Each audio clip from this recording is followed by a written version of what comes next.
wide, but those were all inside of 40. From the left hash, 56-yarder, just like last week against Pittsburgh. Kick is blocked! Georgia Tech blocks it! The Jackets pick it up back at the 25, and Austin is returning it down the left sideline. Past the 50, past the 30, inside the 20. You gotta be kidding me! And he scores! He scores! All right, so welcome to another episode of Rec Talk. I just watched Brent Key's weekly press conference on Virginia, and before I even get into that, I broke down every play against Virginia. I have notes over there. I was going to do a film breakdown, but try and use OBS to record off Hulu. It doesn't work so well, so I don't have a way of uploading it.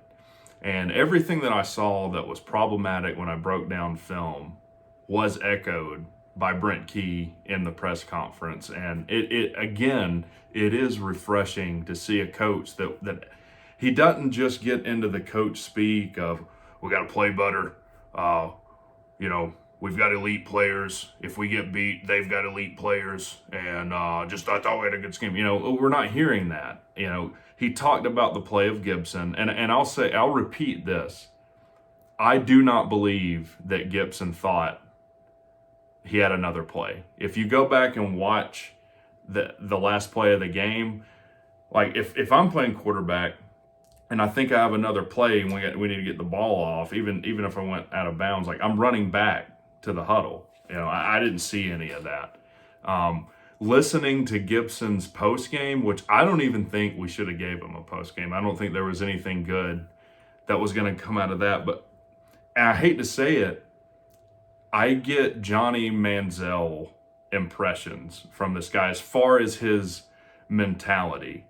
Zach Gibson is a guy that is like Brett Favre, I guess, without the talent Brett Favre had, where, hey, the check down's there, but I'm throwing the deep ball. We got to get it 40 yards downfield. And Key talked about that, man. If the check down's there, you got to throw it. And as a quarterback, and this is what's so beautiful about the game of football, it's like chess, right? Is you're anticipating, what they're going to do. So our quarterback gets hurt. You bring in a backup that doesn't have a whole lot of that doesn't have any snaps that I remember at Georgia Tech. We're going to blitz. We're going to put pressure on them. We're going to make them throw the ball. And as a quarterback and getting together with your coach, you got to know that. So what does that tell you? I need to get the ball out. And it almost seems like it's not in his DNA to check the ball down. Because I think when I looked, there was like 5 of those sacks that he has at least 2 wide open receivers, like inside of 10 yards. That's not the offensive line's fault. There were times they were bringing 7. So if we're going to pick all that up, we've got to keep a tight end and a running back to block, which means you only have 2 routes, right? So you're not going to pick all those guys up. And there was instances where they showed they're bringing like 2 backers and brought them. So they showed it pre-snap. You got to get the ball off. It's almost like Jeff Francoeur, right? Jeff Francoeur is a guy that's going to swing for the fences every time. It's who he is, and you're not going to change that in him. And that's the impression I get from Gibson, which is why I did like the press conference. Key said, hey, both Zachs will play. I fully expect both Zachs to play. And he almost got out in front of himself on that because they did ask him, like, well, are you saying they're both going to play? And then one of the reporters actually bailed him out with the word expect. But honestly, I think if Pyron, I know he's a true freshman, practices better, we'll probably see him start. With him saying that, I think there's a 0% chance that Sims is going to play. From what I saw, like he said the MRI was clear, but I don't think there's any need in risking a worse injury when I think he's still got 2 more years to play with the COVID rules, even though he's been at Tech for 3. He got an extra year. So I also liked Brent talking about, hey, you know, the way you bounce back from a loss tells you just as much about a team really as, you know, continuing the streak of wins, because you're not going to win every game. I mean, most teams don't. So can you learn from what happened? So what happened? We did get pushed around up front last game. We played well on defense. And the biggest separation in that game was the quarterback play. We didn't have any quarterback play. And I do think we'll see Pyron get some snaps. And it's going to be an excellent opportunity for him to step up and say, hey, are you the guy that can make the reads and put us in a position to be successful? There wasn't a lot of talk in the press about, well, let me back up. He did say that a 10th head coach had been named running backs coach. I'm assuming this is an outside hire because he said it was still going through HR.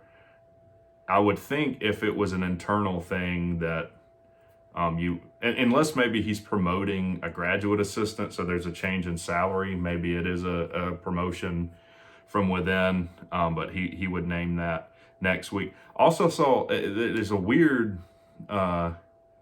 email we got from Jay Batt, a special announcement. I think it's going to be what his first name actually is. The special announcement will be what Mr. Batt's first name is. But no, I don't know what it'll be. I think it's very unlikely. I think some people were saying he might name Key, take off the interim tag. And then I saw on the forums people were like, oh, well, yeah, if he names Key the head coach, then it will be, that'll be it for him. Like, that definitely won't work. Key's not the guy. I don't know what people think. Like, who do you think is going to take the head coaching job at Georgia Tech? So let me burst some people's bubbles. We're not getting Nick Saban. We're not getting Heupel. Dabo's not coming. Kirby's not coming. Jimbo Fisher's not coming. Any one of these elite coaching names. I don't even think the guy from Coastal Carolina would take the job. He might get the Auburn job.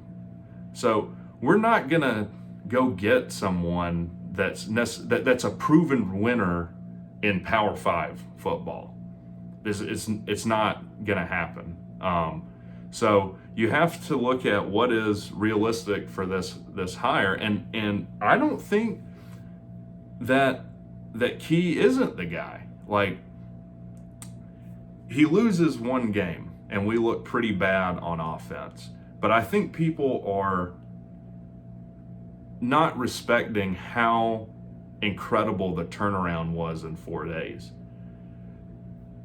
You know, Collins had built a culture of basically grading out well in practice, not really giving a crap in practice, not really holding people accountable to anything. Realize how difficult that had to be to change in 4 days, right? So we get in a situation against Virginia where we're struggling a little bit, our starting quarterback goes down, and I do think that we prepared Zach Gibson in practice. He said he got a lot of first string snaps. I think Gibson's just a guy that when he gets in, he's looking for the deep ball every time. Now, as far as Florida State's concerned, you know, what Florida State's going to do, number one, they have a good offense. They average almost 500 yards a game. I think it's like 480. They have a mobile, quarterback. So they're going to score some points. They're going to score at least 3 times on our defense, I would think. That would probably be a victory to hold them to 21 for our defense. And that win they have over LSU looks pretty good now after LSU took it to Ole Miss last week. You know, this is a good football team. Now, defensively, what's Florida State going to do? They're going to stunt and they're going to bring pressure. So let's say Gibson, he probably does start if he doesn't look good. You know, I know Key was talking about, well, yeah, you will be kind of limited in what you can call a Pyron, but that's probably what needs to happen. Because, you know, what would I like to see for a team blitzing heavy? I mean, let's run simple slant flat concepts, curl flat concepts, drag, mesh concepts. And those are all quick reads. All right, so if they blitz, they're usually blitzing a backer and there's a hole right there. Throw the slant quick. make your pre-snap read well. If they don't blitz, you're in a curl flat concept. You're just reading the backer. If he sits on the curl, you throw the flat.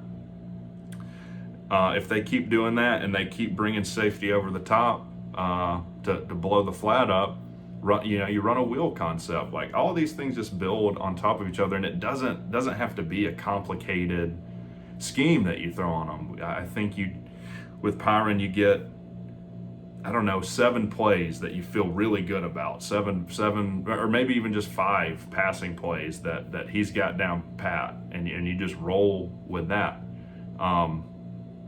I don't necessarily get the fatalistic thinking of like, will text just garbage now. No, I don't think you can judge a whole team and staff over one game. But this is a pivotal game. So Florida State's coming off a bye, so they'll have 2 weeks to prepare for this game. What can this staff get together and prepare in that circumstance? Number one thing that's got to happen is you got to have a quarterback ready to play. You got to have 2 ready to play. Now, I can never pronounce the kid's name. I was like Tyson, number 17. It came from Clemson.